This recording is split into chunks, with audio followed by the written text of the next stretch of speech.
ആകാശവാണി. നമസ്കാരം. പാമ്പുകടി ജാഗ്രത, പ്രതിരോധം, ചികിത്സ എന്ന വിഷയത്തിൽ ആകാശവാണി തിരുവനന്തപുരം പ്രാദേശിക വാർത്താ വിഭാഗം തയ്യാറാക്കിയ സ്പോട്ട് ലൈറ്റ് പരിപാടിയിലേക്ക് സ്വാഗതം. കേരളം പോലെ പച്ചപ്പും ജലാശയങ്ങളും നിറഞ്ഞ ഒരു പ്രദേശത്ത് പാമ്പുകൾ ആവാസ വ്യവസ്ഥയുടെ അവിഭാജ്യ ഘടകമാണ്.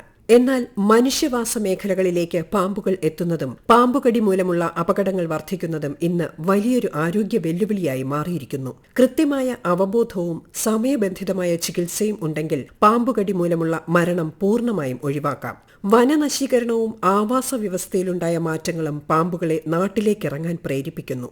വീടിനു ചുറ്റും കാടുപിടിച്ചു കിടക്കുന്നതും വിറക് കൂനകളും കരിങ്കൽ കെട്ടുകളും പാമ്പുകൾക്ക് സുരക്ഷിതമായ ഒളിത്താവളമൊരുക്കുന്നു. കൂടാതെ ശരിയായ രീതിയിൽ സംസ്കരിക്കാത്ത ജൈവ മാലിന്യങ്ങൾ എലികളെ ആകർഷിക്കുകയും അവയെ തേടി പാമ്പുകൾ വീടിനുള്ളിൽ വരെ എത്തുകയും ചെയ്യുന്നു. പാമ്പുകടിയേറ്റാൽ പരിഭ്രമിക്കാതിരിക്കുക എന്നതാണ് ഏറ്റവും പ്രധാനം.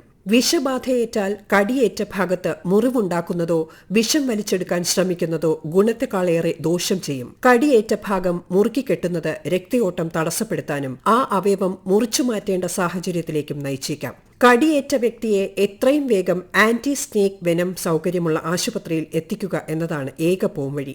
സുവർണ മണിക്കൂർ അഥവാ ഗോൾഡൻ അവർ എന്ന് വിളിക്കപ്പെടുന്ന ആദ്യ മണിക്കൂറുകളിൽ ലഭിക്കുന്ന ചികിത്സ ജീവൻ രക്ഷിക്കാൻ നിർണായകമാണ്. പാമ്പുകടിയേറ്റാൽ സംയോജിതമായ പ്രഥമ ശുശ്രൂഷയും വിദഗ്ധ ചികിത്സയും നൽകിയാൽ ജീവൻ രക്ഷിക്കാൻ കഴിയുന്നതാണ്. താലൂക്ക് തലം മുതലുള്ള എല്ലാ ആശുപത്രികളിലും പാമ്പുകടി ചികിത്സയ്ക്കുള്ള ആന്റി സ്നേക് വെനം ലഭ്യമാണ്.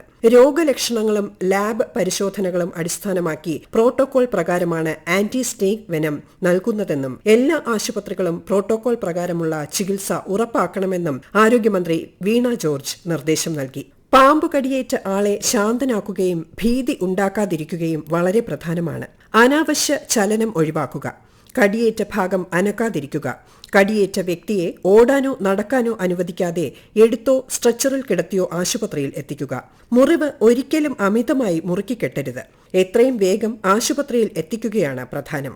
ആശുപത്രിയിലേക്ക് വ്യക്തിയെ കൊണ്ടുപോകുമ്പോൾ കടിച്ച പാമ്പിനെ പിടിച്ചോ കൊന്നോ കൊണ്ടുപോകേണ്ട ആവശ്യമില്ല. അതിന് നേരം പാഴാക്കരുത്. പാമ്പുകടിയേറ്റാൽ ചെയ്യേണ്ട കാര്യങ്ങളെക്കുറിച്ച് തിരുവനന്തപുരം മെഡിക്കൽ കോളേജ് എമർജൻസി വിഭാഗം അസിസ്റ്റന്റ് പ്രൊഫസർ ഡോക്ടർ കവിത KP ആകാശവാണിയോട്. നമ്മുടെ നാട്ടിൽ ഇന്ത്യയിൽ 200-ൽ പരം ഇനത്തിൽപ്പെട്ട പാമ്പുകളുണ്ട്. പ്രധാനമായും വിഷമുള്ള നമ്മുടെ നാട്ടിൽ കോമൺലി അവൈലബിൾ ആയിട്ട് 4 പാമ്പുകളാണുള്ളത്. Cobra, krait, Russell's viper and soft tailed viper എന്ന് പറയുന്ന വിഭാഗത്തിൽപ്പെട്ടതാണ് വിഷമുള്ള പാമ്പുകടികൾ നമ്മുടെ നാട്ടിൽ വരുന്നത്.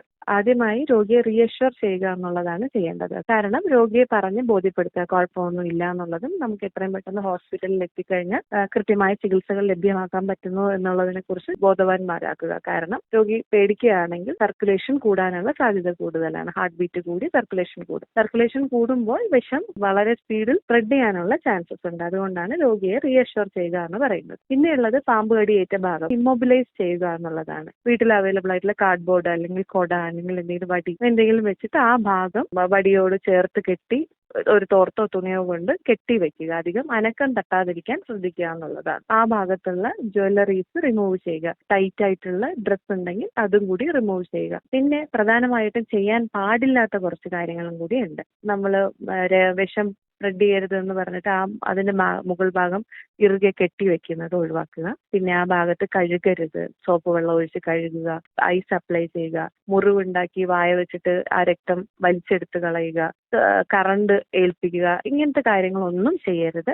മദ്യം അല്ലെങ്കിൽ വേറെ എന്തെങ്കിലും മരുന്നുകൾ അങ്ങനത്തെ കാര്യങ്ങളും ഒന്നും കുടിക്കാനും കൊടുക്കാതിരിക്കുക. ഇപ്പൊ കോബ്ര വിഭാഗത്തിൽപ്പെട്ട പാമ്പുകളാണ് നാഡീനരമ്പിന്റെ പ്രവർത്തനത്തിനെ ബാധിക്കുന്നത്. അണലി വിഭാഗത്തിൽപ്പെട്ട പാമ്പുകളുടെ വിഷം പ്രധാനമായിട്ട് രക്തത്തിനെ ബാധിക്കുന്നതാണ്. അപ്പൊ രോഗിക്ക് ഉണ്ടാകുന്ന ലക്ഷണങ്ങൾ കടിച്ച ഭാഗത്ത് വേദന ഉണ്ടാവും, നീരുണ്ടാവും, ചില കടികൾ ബൈറ്റ് മാർക്ക് ഉണ്ടാവും, ബ്ലീഡിംഗ് ഉണ്ടാവും. ആ ഭാഗത്ത് കടിയേറ്റ ഭാഗത്തുള്ള തൊലി പുറത്ത് കറുപ്പ് നിറം അല്ലെങ്കിൽ ചെറിയ തോതിൽ പൊള്ളലേറ്റ പോലത്തെ ഒരു നിറവ്യത്യാസം ഉണ്ടാവാം. നാഡീനരമ്പുകളെ ബാധിച്ചിട്ടുണ്ടെങ്കിൽ രോഗിക്ക് ശ്വാസം എടുക്കുന്നതിൽ ബുദ്ധിമുട്ട്, സംസാരിക്കുന്നതിൽ ബുദ്ധിമുട്ട്, ഉമിനീരിറക്കാൻ ബുദ്ധിമുട്ട്, കണ്ണുകൾ അടഞ്ഞു പോവുക, അങ്ങനത്തെ കാര്യങ്ങൾ, കഴുത്ത് നേരെ പിടിക്കാൻ പറ്റാണ്ട് കഴുത്ത് ഇങ്ങനെ തൂങ്ങി വീണു പോവുക, ഇതൊക്കെ നാഡീനരമ്പുകളെ ബാധിക്കുന്ന രോഗലക്ഷണങ്ങളാണ്. കട്ട പിടിക്കുന്നതിന് തടയുന്ന വിഷമാണ് അണലി വിഭാഗത്തിൽപ്പെടുന്ന പാമ്പുകളുടെ വിഷത്തിനുള്ളത്. കടിച്ച സ്ഥലത്ത് നിന്ന് കണ്ടിന്യൂസ്ലി ബ്ലീഡിങ്, രക്തം നഷ്ടപ്പെട്ടുകൊണ്ടിരിക്കാം. പിന്നെ ശരീരത്തിൽ എവിടെയെങ്കിലും ചെറിയ മുറിവുകൾ ഉണ്ടെങ്കിൽ അവിടെ നിന്ന് ബ്ലീഡിങ് ഉണ്ടാവാം. ഈവൻ തലച്ചോറിനുള്ളിൽ വരെ രോഗിക്ക് ബ്ലീഡിങ്, ഇൻട്രാക്രൈനൽ ബ്ലീഡിങ് എന്ന് പറയും, അതുൾപ്പെടെ വരാനുള്ള സാധ്യതയുണ്ട് അണലി വിഭാഗത്തിൽപ്പെട്ട പാമ്പുകടികൾ സംബന്ധിച്ച്. എല്ലാവർക്കും കൂടി ഒരു ആന്റി സ്നേക്ക് വെനം മാത്രമാണ് ഇന്ത്യയിൽ നമുക്ക് അവൈലബിൾ ആയിട്ടുള്ളത്. രോഗിയുടെ ലക്ഷണങ്ങൾ കറക്റ്റായി നോക്കിയതിനു ശേഷം മാത്രമേ ആന്റി സ്നേക്ക് വെനം സ്റ്റാർട്ട് ചെയ്യാൻ പാടുള്ളൂ. കാരണം അലർജി ഉണ്ടാവാനുള്ള സാധ്യത വളരെയധികം കൂടുതലാണ്. പിന്നെ രോഗിയെ കൊണ്ടുപോകുമ്പോൾ ശ്രദ്ധിക്കേണ്ടത് പ്രധാനമായിട്ടും ആന്റി സ്നേക്ക് വെനം അവൈലബിൾ ആയിട്ടുള്ള ഹോസ്പിറ്റലുകളുടെ ലിസ്റ്റ് ഉണ്ട്. ആ ലിസ്റ്റ് വരുന്ന ഹോസ്പിറ്റലുകളിലേക്ക് രോഗിയെ ഇമ്മീഡിയറ്റ്ലി എത്തിക്കാൻ ശ്രദ്ധിക്കുക. പിന്നെ നമ്മൾ ശ്രദ്ധിക്കേണ്ട ഒരു കാര്യം ക്രൈറ്റ്, ശംഖുവരയൻ വിഭാഗത്തിൽപ്പെട്ട പാമ്പുകളുടെ പാമ്പുകടിയാണ് ഒക്കൾട്ട് ബൈറ്റ് ഉണ്ടാക്കുക. അതായത് രോഗിക്ക് ചിലപ്പോൾ വേദന ഉണ്ടാവണമെന്നില്ല, അത് ഉറങ്ങിക്കിടക്കുമ്പോഴൊക്കെ സംഭവിക്കുന്നത്. ഇപ്പോൾ നമ്മുടെ തൃശ്ശൂരിലൊക്കെ ആ ചെറിയ മക്കൾക്ക് സംഭവിച്ചത് അതാണ്. നിർത്താതെയുള്ള ഛർദിൽ, കഠിനമായ വയറുവേദന, ശ്വാസതടസ്സം, ഇങ്ങനത്തെ കാര്യങ്ങൾ കാണുമ്പോൾ പാമ്പുകടിയാവാനുള്ള സാധ്യതയെ കൺസിഡർ ചെയ്യുകയാണ് ചെയ്യേണ്ടത്. പാമ്പുകടി പ്രതിരോധത്തിന്റെ ഭാഗമായി വീടിനുള്ളിൽ പാമ്പ് കയറാനുള്ള സാധ്യത കുറയ്ക്കുക. വാതിലുകളും ജനലുകളും അടച്ചിടുക. വിടവുകൾ അടയ്ക്കുക. വീടിന് പുറത്ത് കിടന്ന് ഉറങ്ങാതിരിക്കുക. നിലത്ത് കിടന്ന് ഉറങ്ങുന്നത് ഒഴിവാക്കി കിടക്കകൾ ഉപയോഗിക്കുക. കൊതുകുവല ഉപയോഗിക്കുന്നത് അധിക സംരക്ഷണം നൽകും. വീടിനും പരിസരത്തിനും ചുറ്റുമുള്ള മാലിന്യങ്ങൾ നീക്കം ചെയ്യുക. വീടിനോട് ചേർന്ന് വിറക്, തൊണ്ട്, ചിരട്ട, തുണികൾ തുടങ്ങിയവയൊന്നും കൂട്ടിവെക്കരുത്. പുല്ലും കുറ്റിച്ചെടികളും വെട്ടി വൃത്തിയാക്കി സൂക്ഷിക്കുക. വീടിന് സമീപത്തുള്ള മാളങ്ങളെല്ലാം അടയ്ക്കുക. രാത്രിയിൽ വീടിനുള്ളിലും പുറത്തും മതിയായ വെളിച്ചം ഉറപ്പാക്കുക. സന്ധ്യാസമയത്തും രാത്രി സമയങ്ങളിലും പുറത്തേക്ക് പോകുമ്പോൾ ടോർച്ച് ഉപയോഗിക്കുക. കരിയിലകളിലൂടെയും കുറ്റിച്ചെടികളിലൂടെയും നടക്കാൻ ശ്രമിക്കരുത്. കാൽപാദം സംരക്ഷിക്കുന്ന ചെരുപ്പുകൾ ധരിക്കുക. ഉറങ്ങുന്നതിനു മുമ്പ് കിടക്കയും പുതപ്പും സുരക്ഷിതമാണെന്ന് ഉറപ്പാക്കുക. കിടക്കുന്ന സ്ഥലം ശുചിയായി സുരക്ഷിതമായി സൂക്ഷിക്കുക. ചെരുപ്പ്, വസ്ത്രങ്ങൾ, ബാഗ്, ഹെൽമറ്റ്, വാഹനങ്ങൾ എന്നിവ ഉപയോഗിക്കുന്നതിന് മുമ്പ് പരിശോധിക്കുക. പാമ്പിനെ കണ്ടാൽ അതിനെ പിടിക്കാൻ ശ്രമിക്കാതെ ബന്ധപ്പെട്ട അധികാരികളെ അറിയിക്കുക. ഏറ്റവും അടുത്തുള്ള സ്നേക്ക് റെസ്ക്യൂവേഴ്സിനെ ലഭിക്കാൻ വനം വകുപ്പിന്റെ സർപ്പ ആപ്പ് സഹായിക്കും. സർപ്പ നോഡൽ ഓഫീസർ മുഹമ്മദ് അൻവർ ആകാശവാണിയോട്. ഉഗ്രവിഷമുള്ളതും മനുഷ്യന് അപകടകാരികളുമായ 10ഓളം ഇനങ്ങളാണ് കേരളത്തിൽ കണ്ടുവരുന്നത്. അവയിൽ മനുഷ്യമരണങ്ങൾക്ക് കൂടുതലും കാരണമാകുന്ന 4 ഇനങ്ങളെ ബിഗ് 4 എന്ന് അറിയപ്പെടുന്നു. ഈ ബിഗ് 4 ഇനങ്ങളിൽ ആദ്യത്തേത് മൂർഖൻ എന്ന് പൊതുവെ അറിയപ്പെടുന്ന സ്പെക്ടക്കിൾഡ് കോബ്ര ആണ്. രണ്ടാമത്തേത് വെള്ളിക്കെട്ടൻ, വളവളപ്പൻ, എട്ടടി വീരൻ, മോതിരവളയൻ, കരിവേല, ശംഖുവരയൻ എന്നൊക്കെ അറിയപ്പെടുന്ന കോമൺ ക്രൈറ്റ് ആണ്. മൂന്നാമത്തേത് ചേനത്തണ്ടൻ, വട്ടക്കൂറ, തേക്കിലപ്പുള്ളി, മഞ്ചട്ടി എന്നൊക്കെ പ്രാദേശികമായി അറിയപ്പെടുന്ന റസ്സൽസ് വൈപ്പറാണ്. നാലാമത്തേത് ചുരുട്ടമണ്ഡലി എന്നറിയപ്പെടുന്ന സോസ്കെയിൽഡ് വൈപ്പറാണ്. ഈ 4 ഇനങ്ങളുടെയും കടിയേറ്റാൽ ഒരൊറ്റ ആൻറ്റിവനം ആണ് അഥവാ പ്രതിവിഷമാണ് നമുക്ക് ലഭ്യമായിട്ടുള്ളത്. പാമ്പുകളിൽ നിന്നും ജനങ്ങളെയും ജനങ്ങളിൽ നിന്നും പാമ്പുകളെയും സുരക്ഷിതരാക്കുന്നതിനായി സംസ്ഥാന വനം വകുപ്പ് 2020 ഓഗസ്റ്റ് മാസത്തിൽ ആരംഭിച്ച മൊബൈൽ ആപ്ലിക്കേഷനാണ് സർപ്പ. പാമ്പുകൾ വന്യജീവികളാണ് എന്നതുകൊണ്ട് തന്നെ അപകട സാഹചര്യങ്ങളിൽ പാമ്പുകളെ പിടികൂടി നീക്കം ചെയ്യുന്നതിന് നിയമപരമായ അനുമതിയും അംഗീകാരവും ആവശ്യമാണ്. ഒരു പാമ്പിനെ അപകട സാഹചര്യത്തിൽ കണ്ടെത്തിയാൽ ഉടനെ സർപ്പ ആപ്പിൽ റിപ്പോർട്ട് ചെയ്താൽ മതി. അടുത്തുള്ള അംഗീകൃത റെസ്ക്യൂവർ സ്ഥലത്തെത്തി പാമ്പിനെ പിടികൂടി നീക്കം ചെയ്യുന്നതായിരിക്കും. വനത്തിന് പുറത്തുവച്ച് പാമ്പുകടിയേറ്റ് മരണപ്പെട്ടാൽ 4 ലക്ഷം രൂപയാണ് നഷ്ടപരിഹാരമായി നൽകുന്നത്. കൂടാതെ പാമ്പുകടിയേറ്റ് ചികിത്സ വേണ്ടിവരുന്നവർക്ക് ചികിത്സാ ധനസഹായവും വനം വകുപ്പ് നൽകുന്നുണ്ട്. ഇതിനായി ഈ ഡിസ്ട്രിക്ട് പോർട്ടൽ മുഖേന നേരിട്ടോ അക്ഷയ കേന്ദ്രങ്ങൾ വഴിയോ അപേക്ഷ സമർപ്പിക്കാം. പരിക്കേറ്റവർ 6 മാസത്തിനുള്ളിലും മരണപ്പെട്ടവരുടെ അവകാശികൾ 1 വർഷത്തിനുള്ളിലുമാണ് ഇത്തരത്തിൽ അപേക്ഷിക്കേണ്ടത്. വന്യജീവികളുമായി ബന്ധപ്പെട്ട അടിയന്തര സന്ദേശങ്ങൾ അറിയിക്കുന്നതിന് വനം വകുപ്പിന് 24 മണിക്കൂറും പ്രവർത്തന സജ്ജമായ ടോൾ ഫ്രീ നമ്പരും പ്രവർത്തിക്കുന്നുണ്ട്.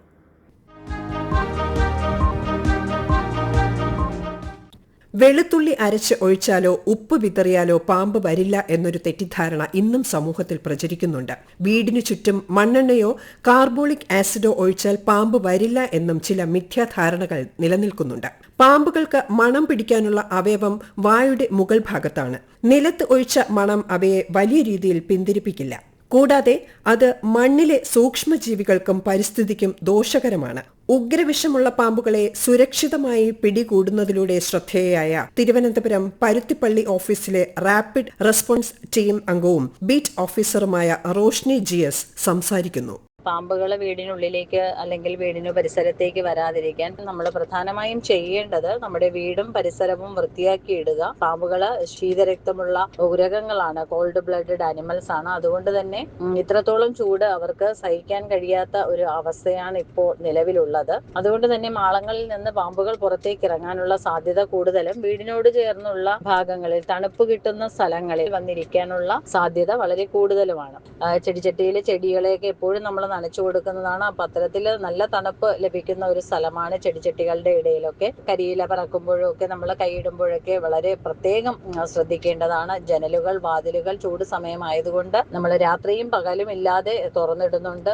അപ്പോൾ അത്തരത്തിലുള്ളൊരു പ്രവണത ഇപ്പോൾ കുറച്ച് നാളത്തേക്ക് ഉറപ്പായിട്ടും ഒഴിവാക്കണം. ജനലുകളും വാതിലുകളും തുറന്നിടരുത്. അടുക്കളയിൽ നിന്നും ബാത്റൂമിൽ നിന്നുമൊക്കെ വെള്ളം ഒഴുകി പോകുന്ന പൈപ്പുകൾ ചെറിയ നെറ്റ് വെച്ച് വെള്ളം പോകാൻ കണക്കിന് നമ്മളത് ക്ലോസ് ചെയ്ത് വെക്കണം. തണുത്ത സ്ഥലം നോക്കി ചുരുണ്ടിരിക്കാനാണ് പാമ്പുകൾക്ക് താല്പര്യമുള്ളത്. അപ്പോൾ അത്തരത്തിലുള്ള ഒരു ഷെൽട്ടർ നമ്മൾ ഉറപ്പായിട്ടും ഒഴിവാക്കുക എന്നുള്ളതാണ് നമുക്ക് ചെയ്യാൻ കഴിയുന്നത്. പാമ്പുകൾ ഇപ്പോഴും ഒരുപാട് എണ്ണം പുറത്തേക്ക് ഇറങ്ങി വരുന്നുണ്ട്. ചൂടിന് കുറവ് ഉണ്ടാവാത്തത് കാരണമാണ് ഇത്തരത്തിൽ പാമ്പുകൾ ഇറങ്ങി വരുന്നത്. അതുകൊണ്ട് ദയവ് ചെയ്ത് വനം വകുപ്പിന്റെ ജാഗ്രതാ നിർദ്ദേശങ്ങൾ കർശനമായും പാലിക്കേണ്ടതാണ്. അപകടം ഒഴിവാക്കേണ്ടതാണ്. സുരക്ഷ നമ്മുടേത് മാത്രമാണ്. ചൂട് കൂടുന്ന മാസങ്ങളിലാണ് പാമ്പുകൾ കൂടുതലായി പുറത്തിറങ്ങുന്നത്. മുട്ട വിരിയുന്ന സമയവും ഇതാണ്. പാമ്പുകളുടെ ഓരോ ഇണചേരലിന് ശേഷവും 30 കുഞ്ഞുങ്ങൾ വരെയാണ് ഉണ്ടാകുന്നത്. പാമ്പുകൾ ശീത രക്തവിഭാഗത്തിൽ പെടുന്നവയാണ്. താപനിലയിലെ വർധന അവയ്ക്ക് താങ്ങാൻ സാധിക്കാതെ വന്നതോടെയാണ് മാളങ്ങളിൽ ഒളിച്ചിരുന്ന് ഇരയ്ക്കു വേണ്ടി മാത്രം പുറത്തിറങ്ങുന്ന രീതിയിൽ നിന്ന് കുഞ്ഞുങ്ങൾ ഉൾപ്പെടെ തണുപ്പ് തേടി പുറത്തെത്തുന്നത്. പാമ്പിൻ കുഞ്ഞുങ്ങൾക്ക് വിഷം കുറവാണെങ്കിലും അപകടകാരികളാണ്. പലപ്പോഴും വളർച്ചയെത്തിയ പാമ്പുകൾ പരമാവധി മനുഷ്യ സാന്നിധ്യം ഒഴിവാക്കാൻ ശ്രമിക്കുമ്പോൾ മൂർഖൻ ഉൾപ്പെടെ കുഞ്ഞുങ്ങൾ യാതൊരു ഭയവും കൂടാതെയാണ് ആഹാരവും വിശ്രമസ്ഥലവും തേടി വീടുകളിലേക്കുൾപ്പെടെ എത്തുന്നത്. ഇന്ത്യയിൽ പ്രതിവർഷം ഏകദേശം 58,000 മരണങ്ങൾ പാമ്പുകടി മൂലം സംഭവിക്കുന്നുണ്ടെന്നാണ് ലോകാരോഗ്യ സംഘടനയുടെ കണക്ക്. കഴിഞ്ഞ വർഷത്തെ കണക്കുകൾ പ്രകാരം ഇന്ത്യയിലെ പാമ്പുകടി മരണങ്ങളിൽ 36% കർണാടകയിലാണ് റിപ്പോർട്ട് ചെയ്തിരിക്കുന്നത്. കഴിഞ്ഞ 10 വർഷത്തിനുള്ളിൽ സംസ്ഥാനത്ത് പാമ്പുകടിയേറ്റ് 660 പേരാണ് മരിച്ചത്. ചീഫ് വൈൽഡ് ലൈഫ് വാർഡന്റെ കണക്കുകൾ പ്രകാരം 2024-25 സാമ്പത്തിക വർഷത്തിൽ 34 മരണം റിപ്പോർട്ട് ചെയ്തു. ഈ വർഷം ഏപ്രിൽ ആദ്യവാരം തന്നെ 4 മരണമാണ് കേരളത്തിൽ റിപ്പോർട്ട് ചെയ്തത്. പാമ്പുകടിയേറ്റാൽ കനിവ് 108 ആംബുലൻസ് വഴി ആന്റി സ്നേക്ക് വെനം ഉള്ള ആശുപത്രികളിൽ കൃത്യമായി എത്തിക്കുമെന്ന് ആരോഗ്യവകുപ്പ് നിർദ്ദേശിക്കുന്നു. നിലവിൽ 146 ആശുപത്രികളിൽ ആന്റി വെനം ലഭ്യമാണ്. ചില സാമൂഹിക ആരോഗ്യ കേന്ദ്രങ്ങളിലും താലൂക്ക് തലം മുതലുള്ള എല്ലാ ആശുപത്രികളിലും പാമ്പുകടി ചികിത്സയ്ക്കുള്ള ആന്റി സ്നേക്ക് വെനം ലഭ്യമാണ്. ആരോഗ്യവകുപ്പ് ആന്റി സ്നേക്ക് വെനം ലഭ്യമായ ആശുപത്രികളുടെ ലിസ്റ്റ് കനിവ് 108 ടീമിന് നൽകിയിട്ടുണ്ടെന്നും വകുപ്പ് അറിയിച്ചിട്ടുണ്ട്. അവിടെ ആന്റി സ്നേക്ക് വെനം ഉണ്ടോ എന്ന് ഉറപ്പാക്കിയായിരിക്കും ആശുപത്രിയിൽ എത്തിക്കുക. മാത്രമല്ല, പാമ്പുകടിയേറ്റ് വരുന്ന വിവരം ആശുപത്രിയെയും അറിയിക്കാനാകും. കനിവ് 108 ആംബുലൻസിലുള്ള പരിചയസമ്പന്നരായ എമർജൻസി മെഡിക്കൽ ടെക്നീഷ്യൻ വഴി പ്രഥമ ശുശ്രൂഷയും നിരീക്ഷണവും ഉറപ്പാക്കാനാകും. പാമ്പുകടിയേറ്റുള്ള വിഷബാധ നോട്ടിഫൈഡ് രോഗങ്ങളുടെ പട്ടികയിലാണ് ഉൾപ്പെടുത്തിയിട്ടുള്ളത്. വിവരങ്ങൾ ശേഖരിക്കേണ്ടതും ചികിത്സാ മാനദണ്ഡങ്ങൾ പാലിക്കേണ്ടതും പകരുന്നതല്ലാത്തതുമായ രോഗത്തിന്റെ വിഭാഗത്തിലാണ് പാമ്പുകടി ഉൾപ്പെടുക. പാമ്പുകടിയേറ്റ് മരിച്ചാൽ 4 ലക്ഷം രൂപയാണ് സർക്കാർ നഷ്ടപരിഹാരം നൽകുക. പാമ്പുകൾ പ്രകൃതിയുടെ ഭാഗമാണ്. അവയെ അനാവശ്യമായി ഭയപ്പെടേണ്ടതില്ല. പകരം അവയെക്കുറിച്ച് അറിവും ജാഗ്രതയുമാണ് നമുക്ക് വേണ്ടത്. പാമ്പുകടിയേറ്റാൽ മരണം സംഭവിക്കുന്നത് പലപ്പോഴും ചികിത്സാ രംഗത്തുണ്ടാകുന്ന അജ്ഞതയും ഭയവും മൂലമാണ്. പാമ്പുകളെക്കുറിച്ചുള്ള അനാവശ്യ ഭീതി ഒഴിവാക്കി അവയെ തിരിച്ചറിയാനും കൃത്യമായ മുൻകരുതലുകൾ എടുക്കാനും ഓരോ പൗരനും സാധിക്കണം. അന്ധവിശ്വാസങ്ങൾക്കും വ്യാജ ചികിത്സകൾക്കും പിന്നാലെ പോകാതെ ശാസ്ത്രീയമായ ചികിത്സാ രീതികൾ അവലംബിച്ചാൽ പാമ്പുകടി മൂലമുള്ള മരണം ഒഴിവാക്കാം. പാമ്പുകടി ജാഗ്രത, പ്രതിരോധം, ചികിത്സ എന്ന വിഷയത്തിൽ ആകാശവാണി തിരുവനന്തപുരം പ്രാദേശിക വാർത്താ വിഭാഗം തയ്യാറാക്കിയ സ്പോട്ട്ലൈറ്റ് പരിപാടി ഇവിടെ പൂർണ്ണമാകുന്നു. ഏകോപനം ലെമി ജി നായർ. തയ്യാറാക്കിയത് കൃഷ്ണ പ്രകൃതി. അവതരണം ബിന്ദു.